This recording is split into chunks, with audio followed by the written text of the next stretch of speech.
so let me record this. So we had the opportunity to sit in on the marketing interview with Fazia and just listen to all of this goodness. And we took down her information. We were just getting started with the Women in Publishing Summit. We're like, this is a woman that we need to have on. So it took us, I think we reached out a little bit too late for that year. We got a hold of her and on the calendar in 2019, and we brought her to the summit for the 2020 summit. And it was just a fantastic interview. She's been in the marketing business for 25 years, you told me now. Just recently. Yeah, 25 years we celebrated our anniversary. Lots of amazing, exciting things. You've worked with incredible authors all over the place. And what did I miss? I didn't read an official bio there, but you did great. I'm a book publishing person. I've been doing it for a long time. I think we covered it. So she knows a lot about marketing. And then her husband, John, is a tech guy who does amazing things with websites. And I'm not going to tell you much about PubSite yet because they will tell us all about it in a second. But what we're going to do in this training session is we are going to talk first about the importance of the author website. I'm going to ask Fazia some questions, get her insight, get her extensive marketing knowledge on this topic. And then we'll dig into what PubSite is. We're going to get a product demo and see how to use it and how it can be a great tool for you as an author. So thank you, first of all, both of you, for taking your time to be here. Sorry, we got off to a little bit of a crazy start there. But I do want to just first start with, we are inundated with authors, what they need to do to market their books, building their author platform. What is a platform? Where should it be? Where does the website fit in on this like plethora of places where authors are supposed to show up to market their book? Yeah, so I'll take that one and then we'll turn the website specific stuff to John. But so I started my company in '95 called FSP Associates. We do internet publicity for books. I do consulting with authors. We've been building author websites since '97. So lots of experience with author websites. And then 2 years ago, we launched this platform called PubSite, which John will talk about, for building author websites. So why did we do it? You know, we have all these options to do different things. Why did we choose to do that? Because we know that the website is literally, in my opinion, the single most important asset an author can have. So when you are building your marketing house, that's the foundation. You need a place where you can control the information, right? You don't really control social media. They can take down your platform anytime. You can lose everybody on it. So having your own website where you control the data, you control the information, you can show people how well you write, what your expertise is, but also one of the most important things, you can get them to sign up to your mailing list. So important. In literally all my marketing experience, I can tell you that an email marketing, like an email list for an author, is their single most important asset. Because people will buy or react or respond to an email that shows up in their inbox way more than social media. You know, I get all these questions about social media all the time, and I know it's a sexy topic, but in all honesty, from my perspective, from a data perspective, the mailing list is just so important. And a website is a great place to sign up for it.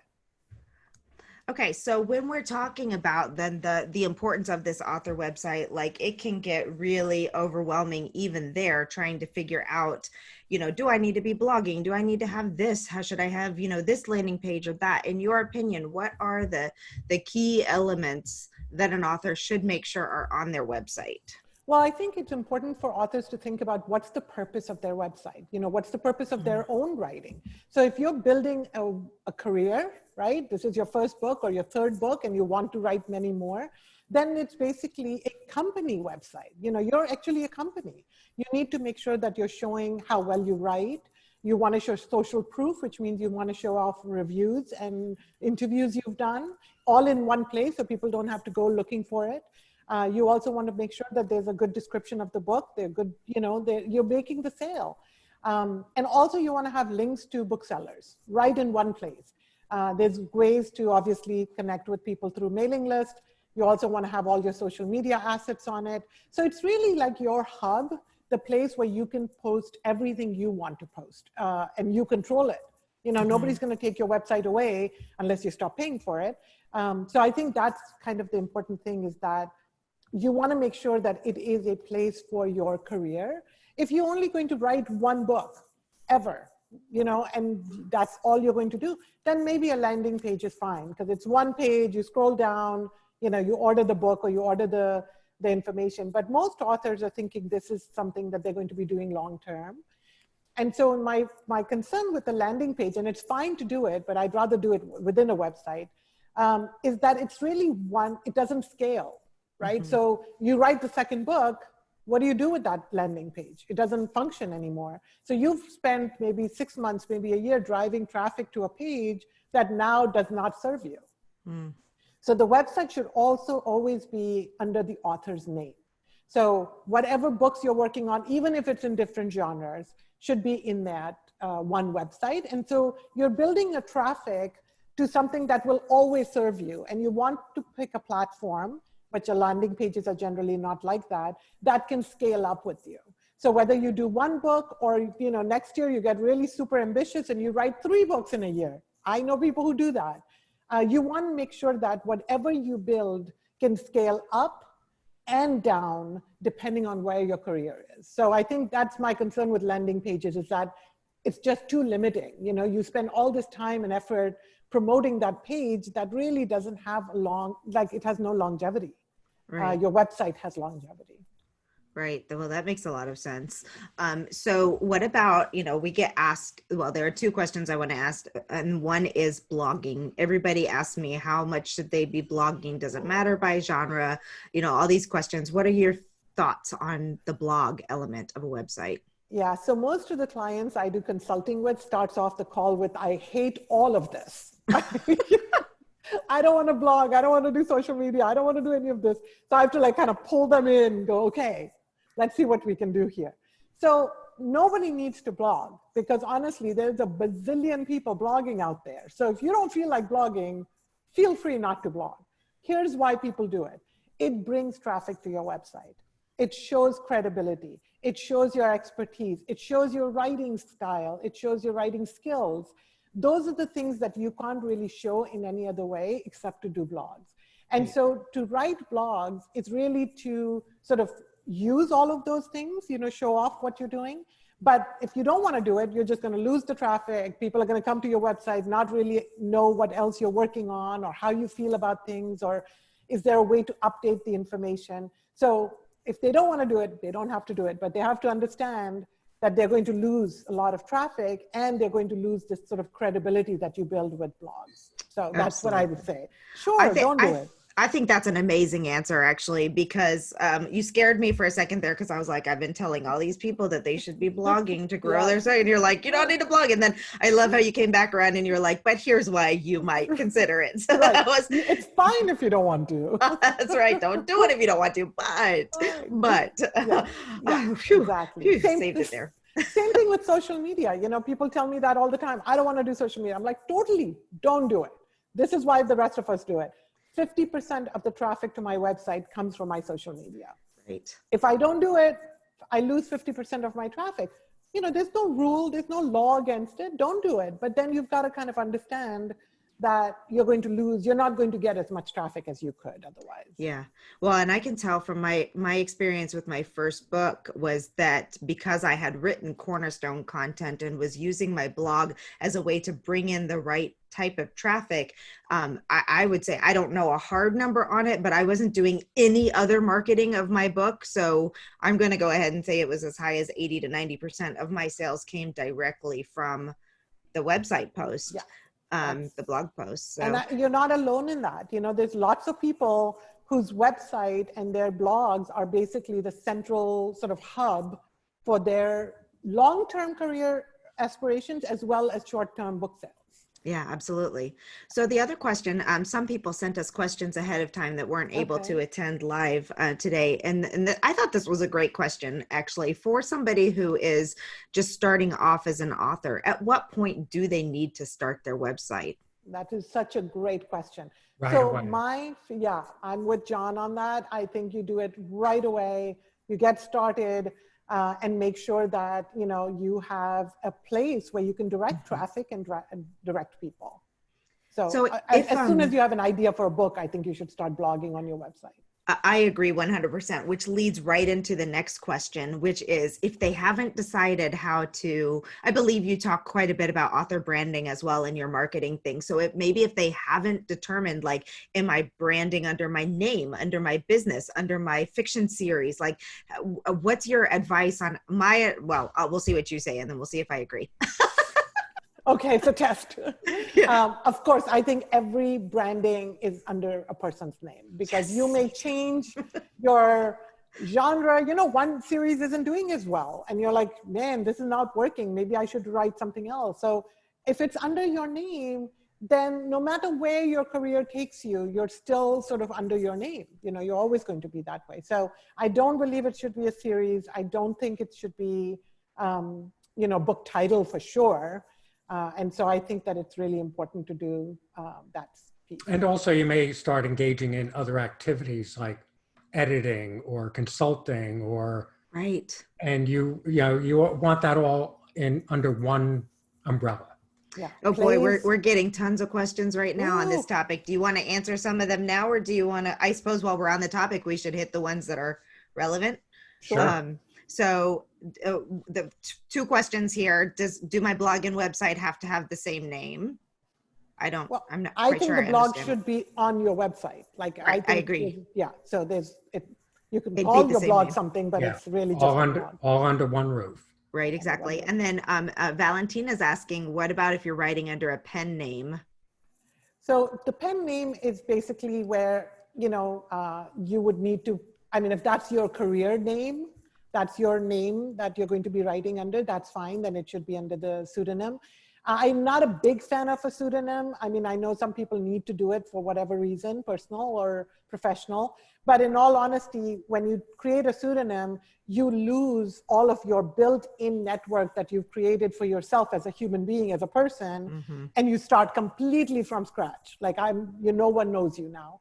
So I think bringing your existing network, family, friends, colleagues, people who've known you, supported you, college friends, you know, high school friends, whatever, I think bringing them along on your journey is important. So think carefully about a pseudonym. There are certain cases where you need it. My biggest example in a conference, maybe it was that BEA thing when I was speaking and someone said, they're a kindergarten teacher and write erotica. And I was like, you should have a pen name. You're fine. Yes, you do that. So yes. In some cases it is absolutely necessary, but if it's not absolutely necessary, please think about it, because it's hard to keep it going in the long run, I think. Yeah, and I know there are a lot of, especially romance writers who write in separate subgenres of romance, and they will set up different names for that, for the purpose of keeping their audiences very clear, and for, you know, having their market, all the stuff on Amazon show up properly associated with that. So, but even so, like, is there a way, would your suggestion be to have maybe, if it's not for the reason of the kindergarten teacher, where it's like trying to hide your identity, could you, if you've got more than one name, or if you're not sure about your pseudonym yet, or if you're only writing under the pseudonym for, you know, specific reasons, would you recommend doing a hub under your own name and then having pages for the pseudonyms, or how might someone I mean, that would be like, you would basically do it as a series. So that could be something. And I think maybe John has a good answer, because John, you run some websites for authors who have co-authors, right? So they're also on the website.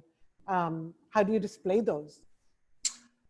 Yeah, well, if it's, you know, if they co-authored, you know, all of the books together or the book together, yeah, you know, you can do that on one website.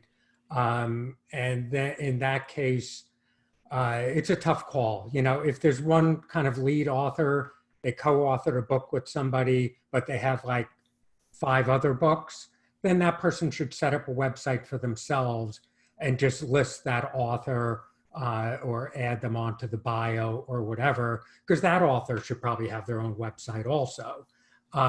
So yeah, there are ways of doing that. In terms of, you know, having multiple pen names and different audiences, yeah, that can be a situation where, you know, you have separate websites, but that's an ambitious undertaking. Yeah. You know, you have to Keeping all have them the going. expense of getting those websites up, developing them, the expense of hosting them, the expense and time of updating them all the time. Mhm. So, but I know, yeah, if you have a pen name, you want to keep them separate. Yeah, but also, John, not only are you keeping, let's say you have 3 different pen names and 3 different series, you're not only keeping those websites up to date, but their associated mailing lists and social media up to date. Yeah. So sometimes authors come to me exhausted because they've just stretched themselves too far into all of those kinds of things. So, you know, it's just something to think about long term. Yeah, and you know, publishers, hopefully there's no publishers here, but they're famous for getting authors to do individual title or series sites because that's what they care about. Yeah. But it's not in the best interest of the author. So we have authors that come to us with 3 individual book sites. And our thing is, you know, combine them right now, do it, whittle it down to 1, and go on from there. I mean, we've got a lot of questions here about like established sites and things like that. I mean, if Should they we already come have back to those? an established blog name and you want to things of this nature, I would say just to kind of wrap it up, like there's so many different scenarios that can go with this, and depending on what your goals are and all, we could have an entire conference on what to name your blog and all of that. But I think if you know if you haven't set up your website yet, or if you are moving, or if you are doing something new, and probably the easiest option in terms of telling people where to go, how to find you, all that kind of stuff, is to set up under your name. If you've already got a successful website under something else, then stick with that. Yeah. Do not mess with success. Right. Exactly. And don't spend a fortune, you know, reinventing. Exactly. So, okay. So I guess before, I mean, we can get into the demo at any point in time now. I think we've made it pretty clear that the website is your hub for where you are, whatever you decide to name it, it's your hub. That's where you would want to send traffic. So the last question I have before we get into the specifics of the of PubSite itself is, can you just explain a little bit why? Because I see a lot of people who they spend all their time and energy just sending people to Amazon. Why is it smart to have a website where you can send people instead of directly to Amazon or any book sale link? Yeah. John, you want to take that, or shall I? Well, it's the same reason why we said you have to have a website. You can only put so much on Amazon. Your books are listed there. Often you don't even have control over the description or the review quotes, unless you have a very cooperative publisher or you're doing it yourself. You get to put like a bio, a short bio, and that's about it. There's not much else you can add to your Amazon author page. So it's very limited. You have very little control over it. Whereas with a website, you can, you know, as we were saying, you could put everything on your website. You can blog, you can put all your books, you can put, you know, your cat photos or photos of your, you know, appearances. You know, it's just endless what you can put on there. Essays, you know, you can put video, and you have complete control over it. And with most website platforms, there is no limit on how many pages you can have. So you can just keep putting things on and putting things on. And then just one follow-up thing on the social media part is your website and social media should sort of be, I guess you'd call it a symbiotic relationship. You know, you do things on your website, like you blog, or you put up review quotes, or you put up your new book, and then you go announce it on social media and try to drive traffic back to your site. Or you do something on social media and you say, you know, for more information, you know, here's my website, go check it out. So you use those, you know, kind of interactively back and forth, and that actually multiplies. I guess it's greater than the sum, you know, the sum of 2 parts, that you can use those things together. I'm going to add one more thing and then actually disagree with my smart husband. This will be the first time. Wow. First time ever. One, I would definitely say that another reason to drive people to your website versus a bookseller is that, you know, you want to have multiple bookseller links, and maybe you're, you know, want to support your independent bookstores, you want to support Barnes and Noble. You know, we want other bookstores to survive and thrive. Amazon does sell a lot of books, I know that, and, you know, we'd be crazy to discount them. But we also don't want the book publishing industry to be completely controlled by Amazon. So that's just a political, you know, let's be good citizens, good publishing citizens. But the other thing I want to say about adding things to your website is that, you know, John has like so much experience when he's building websites that he can decide how to organize the websites really well. So when there is more content, he's got the sites organized in a way that you're kind of following his lead. But a lot of authors, I find, you know, they're putting information on their website that is kind of not relevant. It's not organized well. A lot of it is on the freaking homepage. You know, you just scroll forever. And I tell people, you know, you have maybe 30 seconds for people to come to your website and do what do you want them to do? They're not going to read every blog. They're not going to read your every event. Everything doesn't have to be on the homepage. The priority is obviously you want people to come in and get more information about your book and buy it. You want people to sign up for your mailing list and then maybe follow you on social media. Like that's really the three most important things you want people to do on your website. Make sure those are pretty prominent. You know, you don't want to bury all of that in, here's my blog from 2008, which I've seen on websites. So I think when John says, you know, yes, add a lot of things on your website, I'm agreeing with him in terms of if it's relevant content and it's well organized. But if it's all thrown on your homepage, yeah, it's overwhelming. I see, you know, blogger websites or some WordPress websites where there's like 3 columns and like there's more stuff coming at me than I know how to process. So just be careful about that. Yeah, I agree. I think that's a great thing. So Brittany, their suggestion, this question was asked a little bit earlier, and the suggestion is to set up your website right away. But if you haven't narrowed down what genres you're writing, say you're just thinking about writing a book, you don't have a book yet, what do you put on, the question is, what do you put on the website in that case? Yeah, well, it's a blog. Blogging. Yeah, you start blogging. You know, you start blogging, you start collecting mailing lists, you start getting people on your social media, you get back, because you're going to need that support long term. So building a community and building fans of your work is always going to be helpful. So And yes, you start also, let me throw in one more thing about having a site instead of sending everybody to booksellers. You can't set up a mailing list and start collecting addresses on Amazon. Okay. Right. And that's a key reason. That's right. To have a website. That's absolutely right. Yes, Philippa, they are going to show us several examples of excellent websites. Let's actually migrate right into the next part of our presentation, which is talking about PubSite, because several questions have been asked about what the average cost is of designing and creating and maintaining a website. So I don't know how you want to handle this now. Do you want to continue with Q&A, or do you want to just move right into telling us first what PubSite is, how it came to be, and giving us the demo, and you can kind of weave in some of those typical questions like the cost and maintenance throughout the presentation. Does that work? That Yeah, sounds I think great. that would be good. Okay, because perfect. my demo might answer some questions that are out there Perfect. and create new ones. Take it away then. Yeah. Yay. Okay. All right. So then I guess I'll jump into sharing my screen then. Wait, John, can you just talk about like why you even thought to, you know, build PubSite for authors? Like, what was the point? There's WordPress, there's Weebly, there's Wix, there's Author Guild, there's all these other platforms. Why did you even think to build a new platform? Well, you know, as Fawzia said, we've been developing websites for almost 25 years now.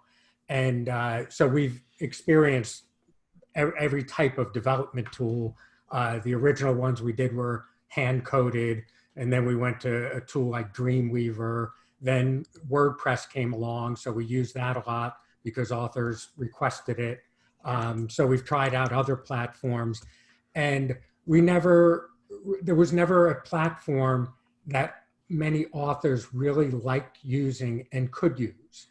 So they would come to us and say, everybody told me I have to have a WordPress site so I can update it myself. So I want a WordPress site.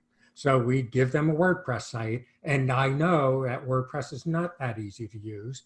So after the website's up, they can't do it themselves. So they end up having to hire us to do the updates for them. They might be able to do a little text editing or add a review quote, but anything beyond that they couldn't do. So we started looking at how to create a easy to use platform. And I met up with a programmer, and he had expertise in setting up e-commerce sites. So we basically decided on taking his programming expertise and my author website and book marketing expertise and put that together in a platform. We think PubSite does that. And as you'll see, it's incredibly easy to use. Just about anybody can update their own site. Most people can actually set up their own site, but if you don't want to do that and have us or somebody else set it up for you, you'll almost certainly be able to update it yourself afterwards. That's perfect. Thank you. All right, so demo it away. Okay. And I tell you what, this is so exciting. I've seen this before, a little bit before, and those of you who may have seen Fazia's presentation in the main Women in Publishing Summit, and it really is just such a phenomenal option for the person who doesn't want to invest in a web design and figure out how to use it. It's just so simple yet beautiful, as we are about to see. Okay, I will share my screen. Okay, I assume everybody sees it? Mm-hmm. Yes. I see it. All right, this is the PubSite website that we have with, as you can see, a lot of the sites here in a gallery that you can scroll through. But if you want to, if somebody asks for examples of websites, we have a website portfolio where you can show all, or you can even go in by topic. So if you are fiction, you click there and you'll see all the many fiction sites that have been done on PubSite. Most of these were done by the author on their own. A lot of these, they hired us to do it. I'll show you later. We have a basic setup package for $499. Which is incredible. Sorry to interrupt you, but look at these sites. A lot of these would have been, like this one was probably $499. It's only extra if you want extra features or if you have many books. We include 2 books in the basic package. So to get into it, the first thing you do is you sign up for a 14-day free trial, no credit card required. So you can just go in, try it out, play around. If you don't like it, just walk away and you're done. And you just go in like this and you pick a temporary domain name, or it can be your final domain name. You can use your own domain name, but you don't have to. So I can make this, johnburke.pubsitepro.com and use that forever. But if you want to, you can use your own domain name. Once you get that set up and you log in, this is the back end or admin. This is where, once you log in, this is the first page you come to. And it looks like a lot's going on here, but we worked very hard at simplifying the process. And this is basically, these tabs up here are perfect workflow for putting together your website. So you just start over here and go button to button and basically put together your website. So this is your main dashboard page. All you put in here is the name of your site. This is what will appear at the top of your site. So as we advocate, it should be your name, but if not, it will be a book title or a series title or something else. So you just put that in there and then you move on to design. Okay, and here we have a lot of designs to offer. You can just scroll through. We're adding more all the time. So there'll always be new designs to add or to choose from.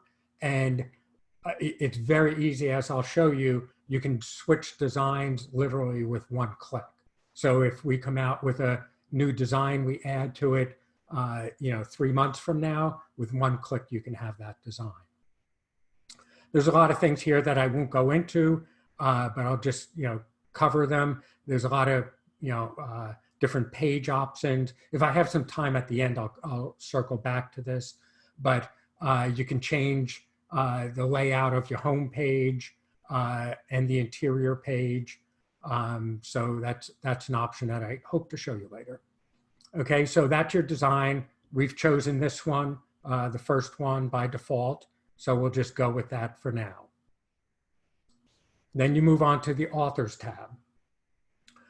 PubSite also works for, as we said, multiple authors, but it also works for publishers and agents. So you can have as many authors and books as you want, and then assign each book to an author, and then display that author's books on a page. But for most of you, it'll just be one author.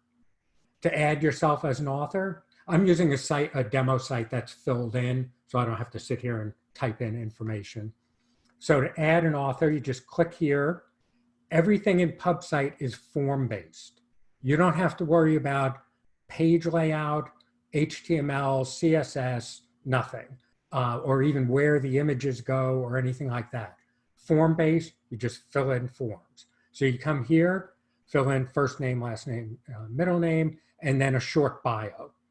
And so what I'll do instead is I'll go into this one that's already added. Just click on this pencil. Once you add yourself, you'll be listed here. Click on this pencil, and now you come to this page. To add your author photo, you just click here. And with almost everything on PubSite, you can either go find it on your computer, or you can just drag it in from your desktop, as I've done with these. And then you double click on it to select it, and then you can change it at any time. If you have a new photo, just click on it again. Here's your short bio, and then you also have a long bio. So you can, the short one will essentially show up on the home page. So it's a little paragraph, and it'll say read more, click on it, and you go to a devoted author page where you can put your long bio, you can add photos, links, or whatever you want. And again, all form-based. Then also for the author, you can have follow me buttons on your site. And to add them, it's very simple. All you do is you go to your Facebook page, copy the URL, and come back and paste it in. So at this point, let me just show you so you can start visualizing some of these things. I'm going to click on View Site. And this is what your site, this particular design would look like. Oh, I got to go in and fix that. I made a selection that image instead of text, but your name would show up here. And then here you have your social media icons. So you can see it's Facebook, Twitter, LinkedIn, and Pinterest, which are the ones that are here. So say this was your Instagram feed, you just paste it in there, click Update Author, and now when you go back and refresh, it's up here. It's as simple as that. And these buttons are designed to match your site. So you don't have to worry about finding icons, importing them, resizing them, or whatever. It's very easy to add these. I'm just going to skip back here for 1 second. You can ignore this. Don't pay attention to the man behind the curtain. Okay. Okay, so there's her name. Okay, so let's go back then. Okay, so that's how you add the social links. You can add as many, we have them all here. This one here is for your Amazon page on, or your author page on Amazon. This is not to buy your book. That's in another place. Okay, audio, video. You can add audio and video. What we always recommend very strongly is that you put your video up on a site like YouTube or Vimeo, and then they make it really easy to share. So this because we're in the author tab, this would go on the author page. So when we go to the author page, you see this is the long bio I was showing you.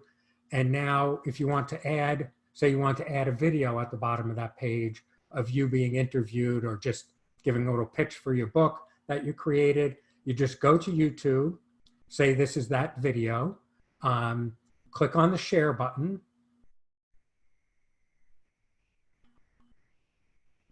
I guess everybody's home using YouTube right now.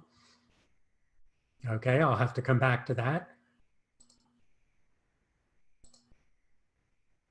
Yeah, that's unusual. Never had that happen. YouTube's busy.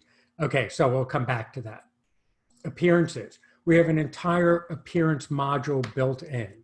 Okay, and here's some entered dates. To add an appearance, just like everything else, it's form-based. You put in the name of the venue. If it's on the web somewhere, you can link to it, date, time, address. If it's online, you can just put online instead, and then a short description of what it is. And I'll go into one that's already done. So this is a conference. Here's the link, date, and this is a physical location, so we put it in. You can add as many as you want, and then what happens is okay, I don't have it on the menu at the moment, but you can add it easily.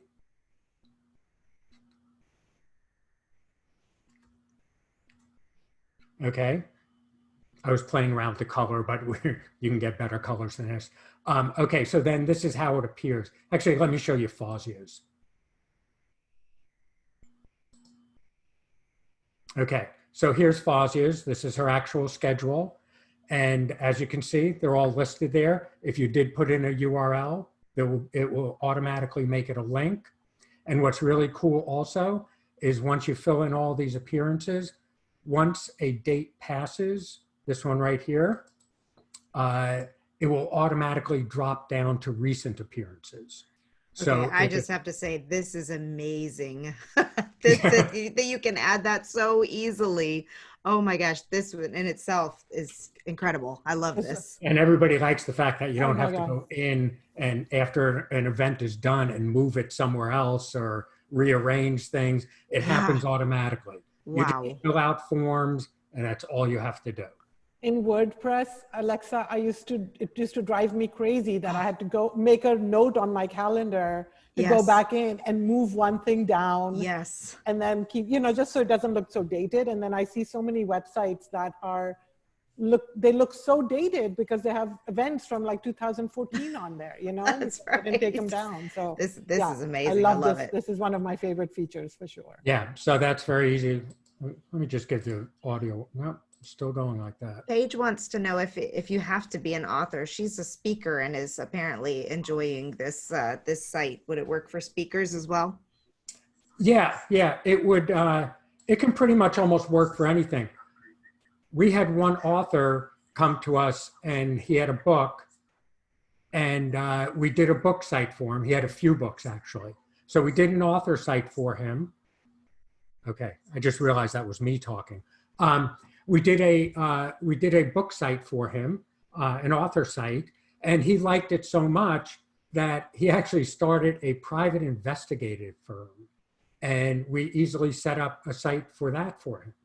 So, and to show you sort of a little flexibility, this is PubSite, it's supposed to be books and authors, but essentially we made the websites the quote unquote books. So, you click on one of these and this would be normally a book page, but we made it a website page. So, if you understand how PubSite works, you can definitely get it to do almost anything for you. But also in addition, you can add as many pages as you want. We'll get to pages and navigation soon, but you can add as many blank pages as you want and put whatever content on it you want. Okay, so that's the author part, except for one more thing, the blog. And the link for the blog is over here, not on the other page, because if you have multiple authors, each one can have their own blog. So it's going to always be listed next to the author's name. Click on Edit Blog, and it pretty much works like WordPress, very similarly. And as a matter of fact, in WordPress, if you have a WordPress blog now, there's a way to export your blog posts in the menu in WordPress. And then once you get that file, you can come back here and import them in. You just click on it, go find that file, and it'll import them in and bring in all of the images that were in your blog. We did that with Fauzia's blog. And I think we imported over 100 blogs and it came in flawlessly. So again, to add a blog article, click here, and as usual, it is form-based. So all you need to do is add article date, title, a brief introduction, and how that comes into play is in the blog list. This would be the short description. And then then you have the full blog article and you would put it here. So let me just go back to one that's already done. And you can publish, unpublish. So you can essentially have a draft that you can work on before you publish it. Click on here. And this is what one looks like that's filled out. You can add graphics, which I'll show you how to do. And then the other thing you need to do is click on search engine optimization and fill in all this. That's another thing PubSite does, is it prompts you to do SEO. So the main SEO meta tags that you should always have are page title, description, and keywords. And you'll almost on virtually every page and place in PubSite, you will be prompted to put those in. Okay, so that's the blog then.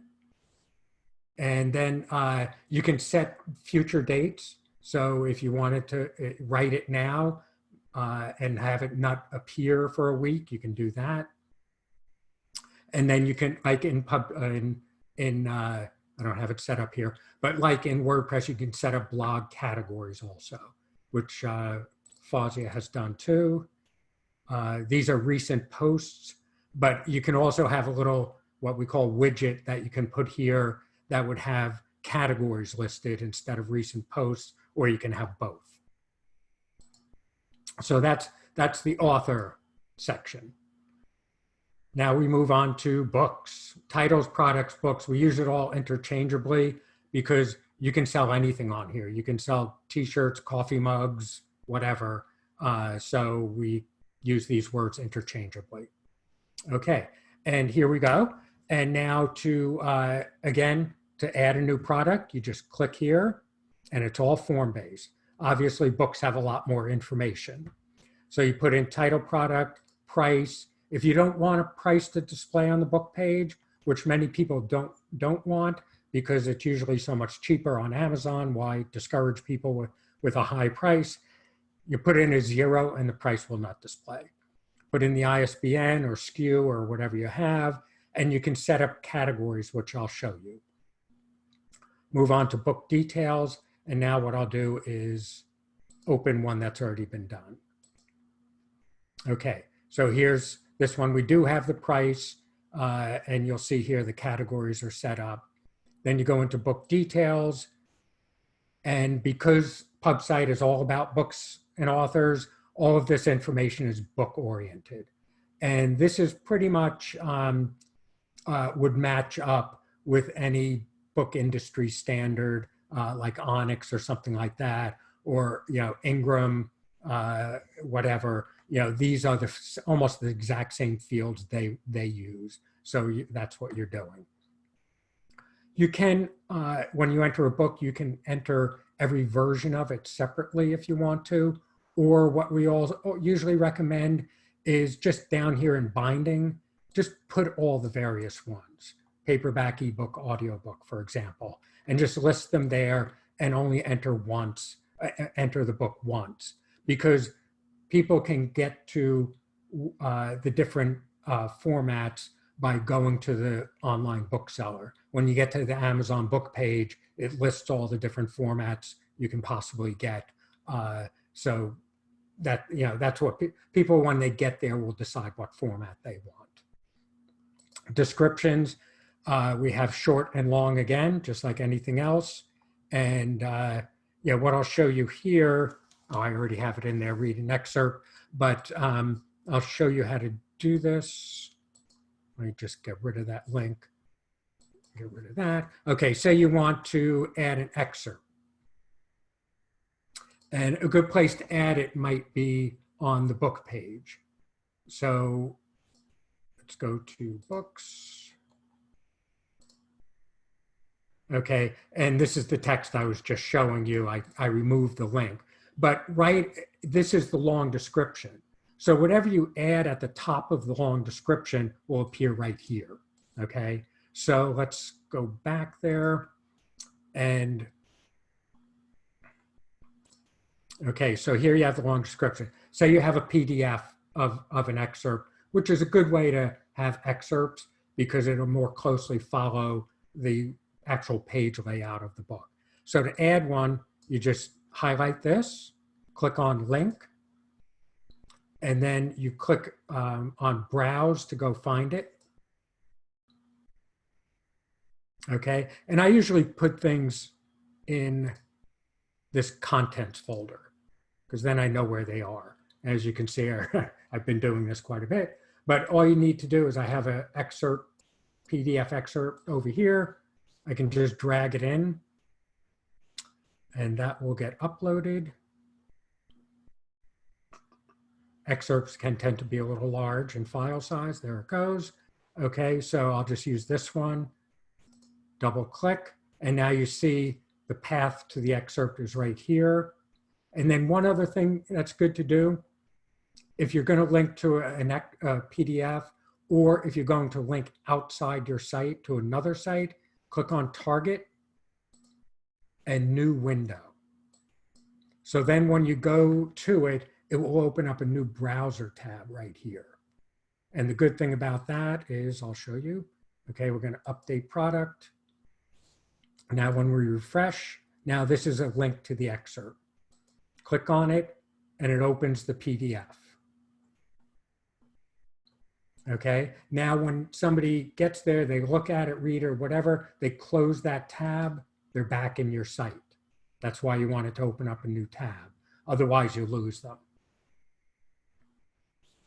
Okay, so we're in descriptions. All right. All right, so now images. And let me just show you. You have full editing capabilities here. And it's just like working in Microsoft Word or another word processor. So you can pretty much do all of these things. For people who want to get fancy, don't let this scare you. You can view the source code too, if you know a little bit of HTML, but you don't need to, never need to. Okay, now just to add a graphic, say you want to put a little graphic right here, you place the cursor there, then you click on this little graphic image right here.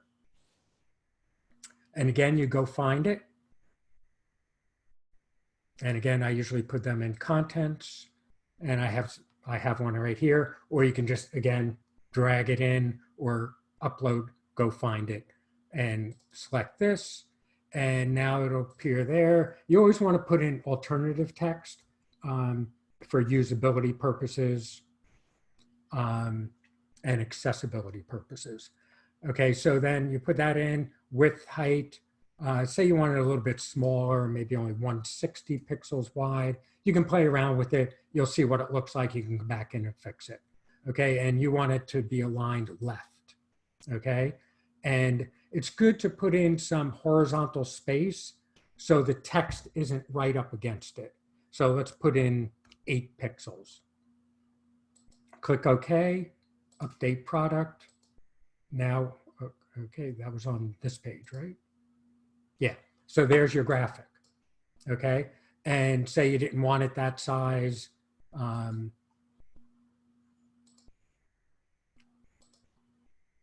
Okay, say you didn't want it that size, you want a different size, you just double click on it, it opens up and you can change the size. Or if you wanted to move it, you can open this up. Say you wanted to move it down here. Whoops. John, for those people who don't know anything about adding stuff to a website and figuring out picture sizes and all that kind of stuff, what level of support do you have um, to help people who are like, I want a picture, I have no idea how to put it in here? Well, we have a lot of text help. We have it that will send it to you, or it's on the website. We also have a lot of videos. Perfect. And we're developing more and more. So there'll be like brief, like 2 or 3 minute videos on just how to add a graphic.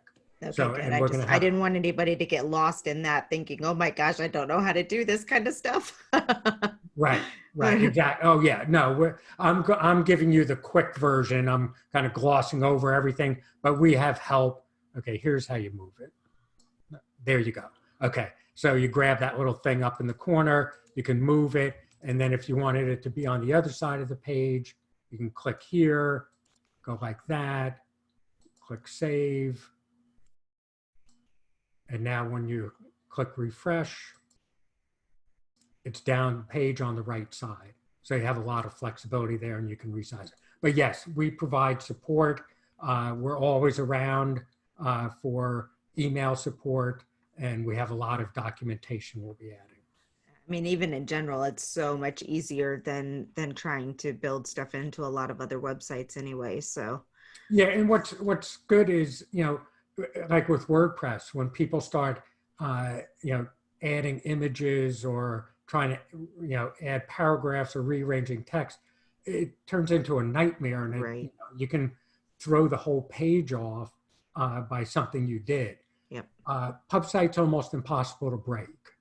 So good to know. the page layout's already done for you. You just got to add content into these forms, and everything else is taken care of. Yeah, and I'm just going to add one thing. John's obviously trying to do a lot in one and trying to make sure people who want to play with it know that they can. But in all honesty, I think my favorite PubSite client is 82 years old. And when he called me about it, and I said, well, we can set it up for you. It's like $500 and we'll do it for you. And he goes, oh no, I can't wait to learn this. It's going to be so much fun. And he did. He learned it and he launched it all by himself. He didn't know anything about websites. So I think once you start looking at, I call it fill in the blanks. Mm-hmm. You don't have to resize photos. You don't have to add, logos. You don't have to do anything. You just have to literally cut and paste text in fill in the blanks spot. So there's a lot of flexibility for people who want to do more, but it's also just very simple and easy. Lots of our clients have spent literally 45 minutes and have had a website up. So you can do more as you get more comfortable with it, but you can literally launch the website within an hour. That's phenomenal. Yeah. Okay. All right. I know we're running short on time. Sorry for the sidetrack there. I just wanted to make sure, because I know we have a lot of very non-techie authors that we work with, and I wanted to make sure that was addressed. Yep. Yeah, we're around for help all the time. Good. Just one final thing on text. It's better to paste in as unformatted text as possible and then format it in PubSite instead of trying to paste in something from Word that's heavily formatted and then trying to fix the formatting. Just a little tip. Okay, now moving on. Images, this is just the book cover. You just click here, go find it, upload the book cover, and you can change it at any time. Like I said, you're always going to be, this is for this particular book, but you're always going to be prompted to do SEO. And then, this is basic good SEO. You don't have to hire somebody for $500 a month to do your SEO. Promise. Okay, so that's that. Additional settings has to do with e-commerce. Purchase links, this is a big one, obviously.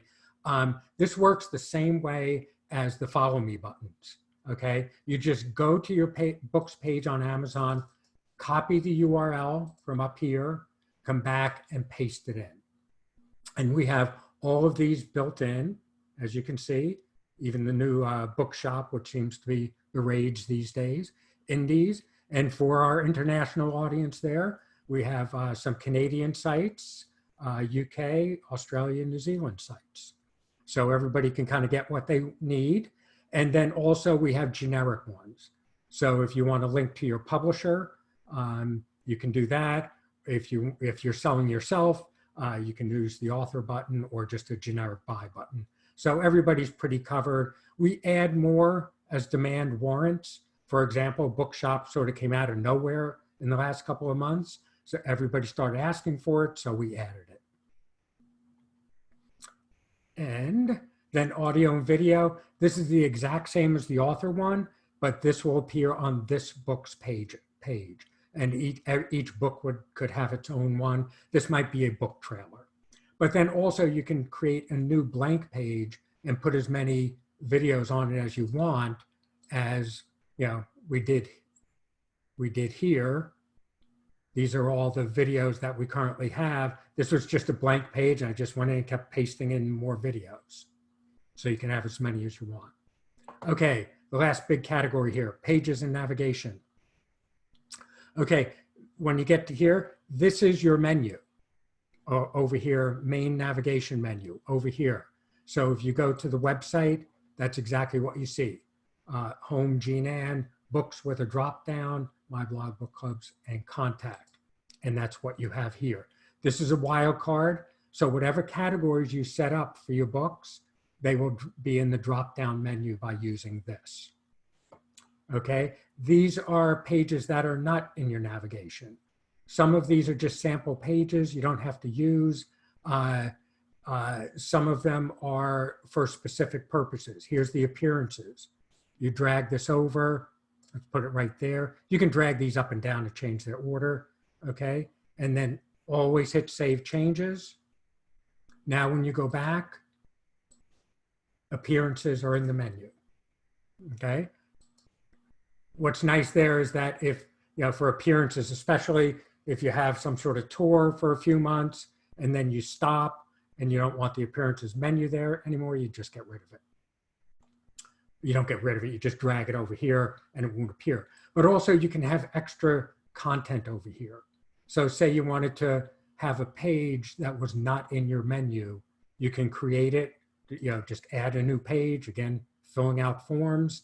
Then when you add a new page and go to it, like activity kits, it'll appear here down at the bottom. Here's one, test, I just put in. Okay, so a new page, then you click on modify content, a blank page will open, click right here and go in and put in any content you want. And then if you don't want it to be in the menu, then you just leave it over there and you can link to it. Okay, and then finally your sidebar. You can get rid of the sidebar if you don't want to use it. If you do use it, it's on the interior pages, meaning all pages but the home page. And it appears over here. And then as you can see here, what's in here, you have the featured author, follow me buttons, featured product or book, mailing list, and share this site. And if you go here, that's exactly what's here. Featured author, featured book, which you can change, mailing list sign up. We use almost exclusively MailChimp. They make it really easy. You go to MailChimp, set up a free account, set up a list, and they will give you sample form, sign up forms. And it's just like YouTube. They give you a paragraph of code, you come back, and I know you don't have to remember this now, but you come back and say, this is your mailing list thing, edit widget, and you just paste it in just like you would with the YouTube video. You paste it in there and there's your mailing list. Somebody signs up, this goes straight into MailChimp. You don't have to do anything. You don't have to manage the list. It's all done on MailChimp. And then you can easily create newsletters or anything else to send out to that list on MailChimp. Okay, and then we have other things over here. Like I said, the blog categories you can have on there, Facebook feed, Twitter feed, and also you can add a new widget and put anything you want. Some people want it, a different photo, so you can just add a photo into a blank widget, and then drag it in over here. Okay, I think that's probably everything we covered. We can't possibly get into e-commerce today, but PubSite does have built-in e-commerce. You can just turn it on by unchecking this box, and you get a PayPal account, and it's really simple.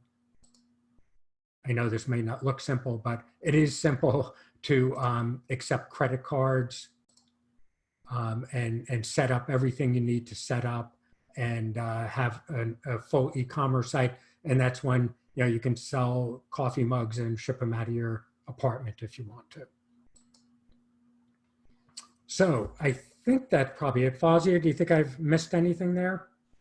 I think that while she's looking back through those comments, I was wondering if you could just show us quickly just another couple of websites, live websites, just to kind of get a feel what people are able to do. Maybe at one of the nonfiction ones and a fiction one and a children's one. I know we have different varieties here. Okay. Okay, let's see here. While John decides on that, I just wanted to say, as far as the PubSites are concerned, we're just thrilled that we have website for Tom Clancy and Reader's Digest. And I feel like, when companies and brands like that are trusting PubSite, we feel pretty good about that. So,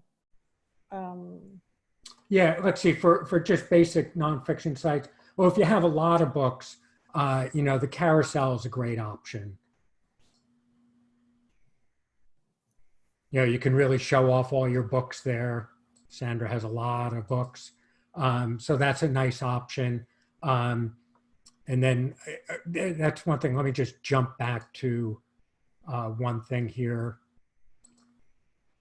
One thing here. We do have built-in contact forms also, just so you know.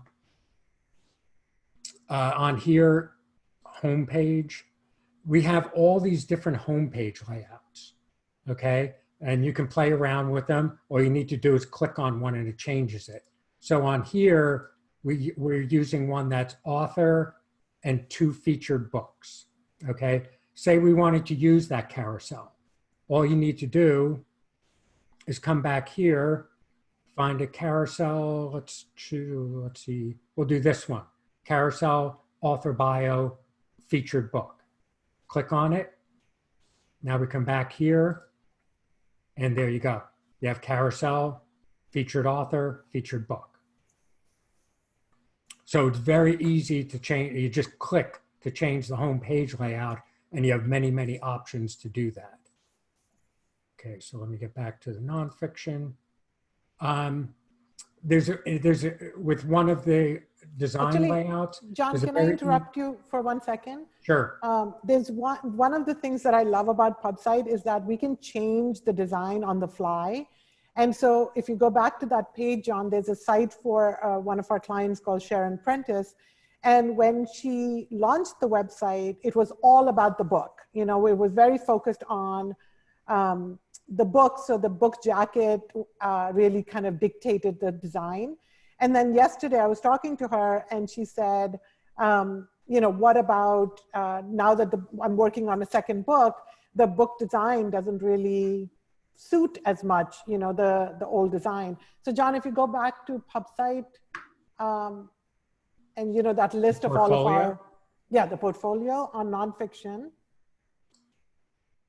Yeah, right there in the middle. Do you see in the middle? It's very pink. It kind of really looked like the book jacket and stuff. And honestly, yesterday we changed it. Why don't you show the live site now? Because we can show how easy it is to change it.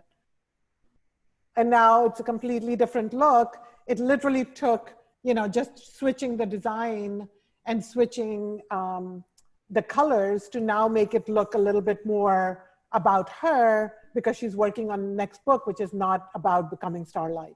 So you can see how easy it is to scale PubSite, because you really do control the design. Something like this in the past, we would literally have had to redesign the entire site and charge another $4,000 because it's a completely brand new site. This was a couple of check boxes and there it was. So And just Somebody could FYI do that. here, I mentioned MailChimp and I showed you the sign up form that was in the sidebar. This is another sign up form they offer, the pop-up one, which has become very popular now. This is another form that you can just put into your site from MailChimp. Okay, some other sites here. Let's see, there's a couple of business sites down here. Where'd they go? Where'd they go? Oh, this was Michael Cafino. Here's the one that we did his site, and then we did a, I probably won't be able to remember the URL. I think, oh, right. I think it's. While you're looking for Yeah, that, there's yeah, a question on the domains. So if they don't want the .pubsite, can they buy a domain through you guys? Do they have to buy a domain somewhere else and bring it in? How does that work? Yeah, I'll give you my little pitch on that. No, we don't handle domain names. What I recommend, we usually recommend GoDaddy, but there's Network Solutions, Register.com, and some others. SiteGround. Do it at one of those places, because I always tell authors, keep your domain name and your website kind of separate, because someday you might want to move your website somewhere else. And moving a domain name is not so easy.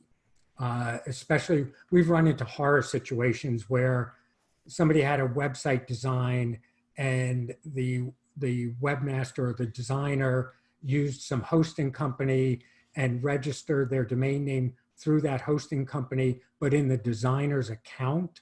And then the author does not have access to the domain name. And we've had some bad situations that way, let's just say. So register it at someplace like GoDaddy, and then your website can be anywhere.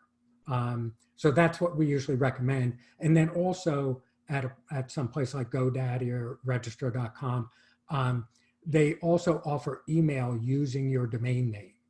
It's an extra charge. A domain name is usually about $15 or $20 a year.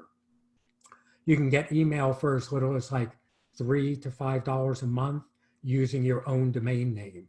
And again, it doesn't matter where your website is. So if you ever want to move your website somewhere else, your domain name and your email stays put. And if a domain name's hard to move, email is even harder to move. So that's what we usually recommend.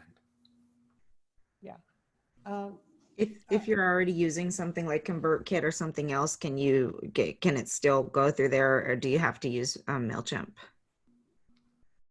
What, for the mailing list? Uh-huh. Yeah, most of them are compatible. Okay, you know, good. most of them will essentially have a mailing list set up, and they will have, you know, forms that you can use to put on your site. If they don't have that, I would look elsewhere for a mailing list service, because anyone that I've ever dealt with provides the forms to you for you to easily paste into your website. John, one question that came up was how easy it is to convert from Squarespace or other platforms that people are using, and can you import from Blogger? No, we cannot import from Blogger. It's sort of the thing where, you know, if we get enough demand, we will. But we've, you know, in 3 years now, we've only gotten one request. So we may eventually, but right now we just offer, if you can get it from Blogger into the WordPress format, then we can take it and import it. But we can't import straight from Blogger. And I'm sorry, what was the other part of the question? Yeah, but going back to Blogger, it's basically because their exporting function isn't compatible with our importing function, right? That's kind of, it's a Blogger. It's just, they don't export the same way WordPress does. Yeah, and you know, like I said, someday we may do it, but it's a programming feat, and we have so many other features we want to add to the site. So, oh, here's one, Tom Pike. This is a very clean, basic, kind of business book sort of site. It's one of our templates. We just kind of picked a color scheme. put everything together, author bio, you choose what's in the sidebar. This is about as simple a site as you can get, but he liked it. This is what he wanted. Business authors often want just very clean, simple sites. John, and the second part of that question is, can people migrate? I know we've gotten a lot of migrants from other platforms. So if they have a Squarespace or Site Builder or Wix, what's the best way to convert? There's one thing about PubSite that's different than those sites. It's the way it operates on the back end. Without getting too technical, it has a structured database. So it has fields for everything, author name, book title, descriptions, ISBN, and all that sort of stuff. So those other platforms do not have that really. It's more sort of just every page is free form without designated fields for every bit of data.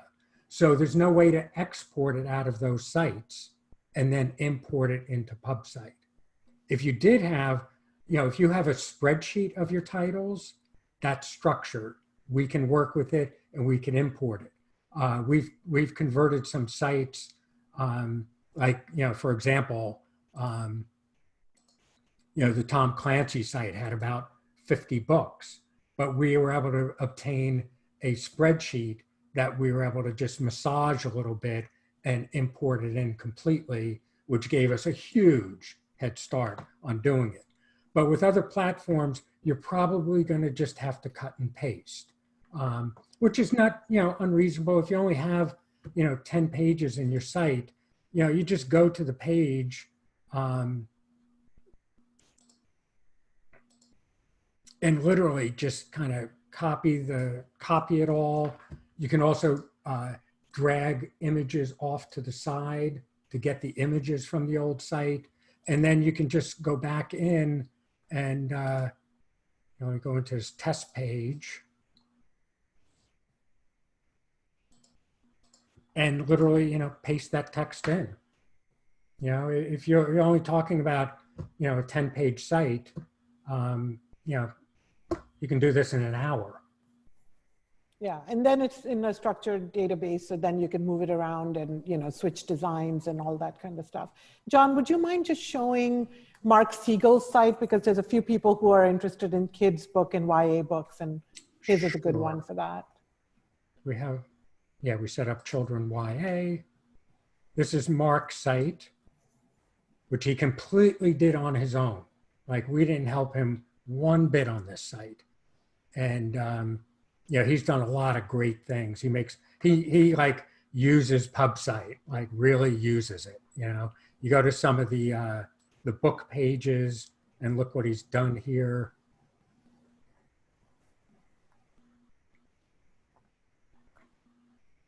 This is, he set up his own sidebar widget and put his, kind of favorite links in. He blogs and he puts graphics in his blogs. He does all of his media, press and media, all of his book reviews. He really goes to town on this. And he liked it so much that he did a separate site for a series. This is one example when you might want to do it, because he has a lot of different types of books. So after creating his other site, he said, I want a separate website just for this series.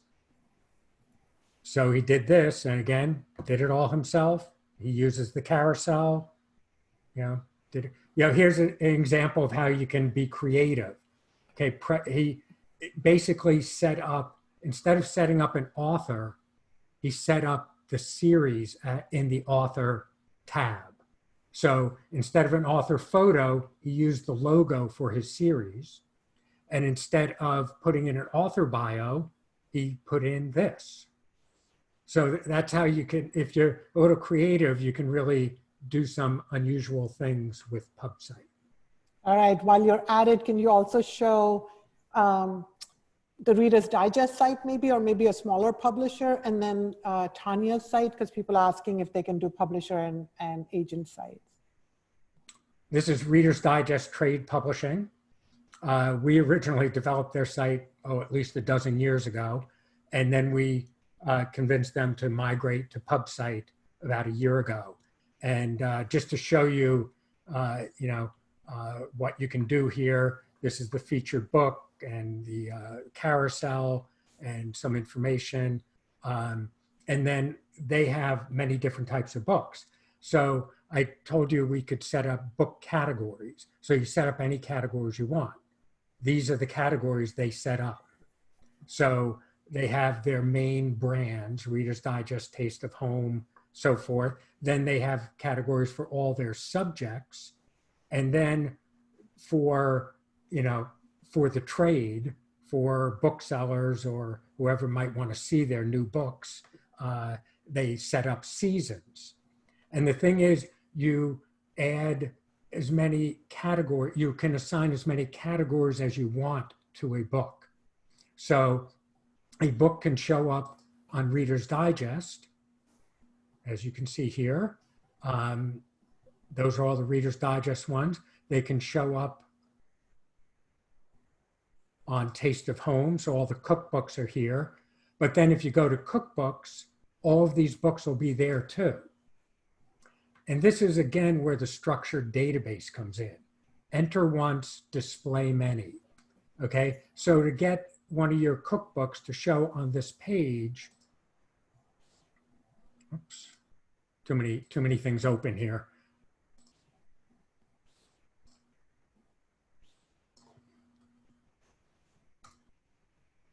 So to get books to show up on the page, so on this one, we do have some categories set up, fiction, nonfiction. So we'll go, that little edit things in the way. Okay, so we'll go to the nonfiction page, and you see there's 2 books listed. But okay, so you added another page. You come back here, say this one, you want to add it also. Now you just, on a Mac, hold down the Command key and select nonfiction also, update product. Now when you go back here, that's all you got to do to get it on another page. If you're in WordPress or most of those other platforms, you have to go manually add this. So that's the structured database. Just with checkboxes and clicks and assigning categories, we can transform, the displaying of the site. So, and that's how you get this. So you have all that. And then if you just want to see their new books that are coming out in summer 2020, you set up a category for that and assign those books to this category. I love this. It's after 8 years of battling with websites and themes and design and ugly posts and ugly sales page and ugly everything. This is just incredible. Yay, it's so much easier. Yes. We've used so many different platforms, and PubSite is just, it's like you can just breathe. You can just say, okay, as one of our clients said, oh my God, this is just like this part of my life is now done. Like I can just not have to think about it at all. So it's I think the focus makes a big difference. It's made for books. That makes a big difference. So yeah, so you just saw a publisher. Now this is a literary agent. Cool.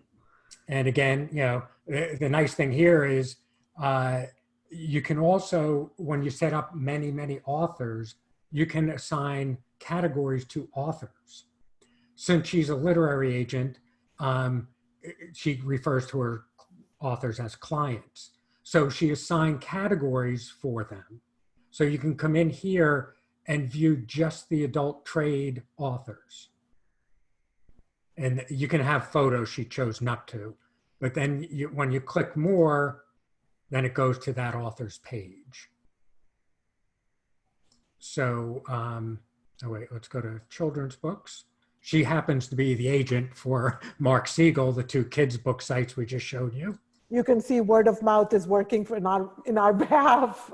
So, and that's another cool thing about PubSite. you know, when I told you, when you set up multiple authors and books, you assign each book to its correct author. So then when you get to the author page, their books will automatically display down here. And then this is, you know, basically he set up, these are his recent blog posts, and he just calls it news and updates because that's what he uses his blog for. So all the recent ones show up over here, or not him, her. And then you can set up a category called bestsellers, and only those books will show on this page. So it just has a lot of, you know, and then this was just a blank page. She set it up and put on what she wanted.